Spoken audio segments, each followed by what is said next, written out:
Hello, everybody, and welcome to Demos Reflections for Real Life. This is episode one, and I'm really glad you're here. The space we're providing is a place for you to take a pause just for a few minutes and to gather each week to reflect and to think and consider how the very small choices that we make shape the lives that we're creating. This morning, which is pretty much every morning, we're doing a 21-day challenge in our yoga classes this month. We spend a couple of minutes reflecting on a simple line from James Redfield, the author of the Celestine Prophecies. And it's a really cool quote. It's energy flows where attention goes. And it sounds so simple, and we've heard it before and we've experienced it before. But even though it sounds simple at first, the more you really pay attention to it, the more you begin to see how true it really is. So wherever we place our attention, it starts to quietly shape where our energy goes. And over time, it actually shapes the very direction of our lives. I like to share a couple of real life observations, maybe to sort of explain it a little further to help you along in your own reflection. I want you to think about how your morning begins. Most mornings we wake up, we can reach for the phone, and maybe we look at the news. I wouldn't recommend that right now.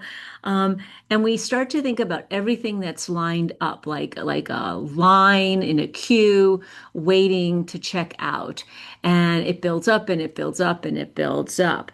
So before you've literally gotten out of bed and taken your first breath, your attention has been completely pulled into a million different directions. So wherever that goes and it directs your energy is going to flow there before your feet even touch the ground. So it's not because something dramatic happened, and it's just simply because your attention went someplace where all of those thoughts were guiding you. So I see this a lot in my yoga classes. I'm currently teaching most classes virtually at 7 in the morning, and it's this wonderful community of people who come on just a few minutes early. And I could tell just by looking at their body language, even though they're in those little boxes, what they're carrying with them. So it could be like a heaviness in their shoulders. It could be sort of the way their jaw might be clenched or just released, or maybe this glazed over look in their eyes that it really isn't from lack of sleep. But what it is it's there's something that they're carrying. Either they're carrying it from right in the morning when they woke up, or they're carrying it from the day before. And it could be something personal, it could be something professional. But whatever it is, I can see it very clearly. So as we gather in community, something really extraordinary happens. Because we're in community, we have shared experiences. And over time, when you are in a safe community, there's a tendency to not withhold your vulnerabilities. And I just start by saying, well, how we feeling today? And it might be a physical response, or it might be emotional. It might be something that someone really wants to share. And as we gather in community, you can see that their breathing gets really more relaxed. There's some little laughter sometimes because we can all share that we have that shared experience of emotions or weight that we're carrying. Nothing really changes on the outside, but what starts to happen is the changes on the inside. Another example I can give you is when I'm teaching our creativity workshops. Again, those could be virtual or sometimes and frequently they're in person. And people will come in and they'll be carrying with them what they just did before they stepped into that workshop environment. Or they get on in a virtual class. And so they're all kind of like a dither and then they sit down and they really want to create.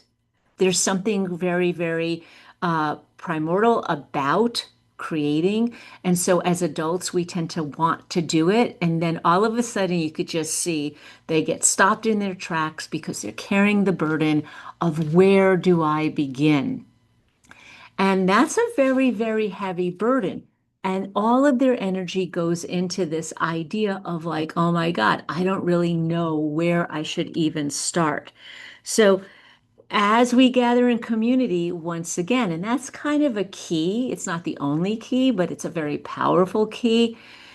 You can see that we all start to carry that same experience, that same overwhelming burden where all our energy is getting just dumped in. And then we slowly start to move that energy out of a heavy experience into a community that's holding it up. And once that happens, everybody's energy starts to flow in a very, very different and individual direction. It is such a beautiful thing to watch. And that's where trust and safety comes in. So ideas will start to come up and momentum starts to build. And then all of a sudden, the work that was stopped and stagnant because of this obstacle, it starts to pick up speed and comes alive.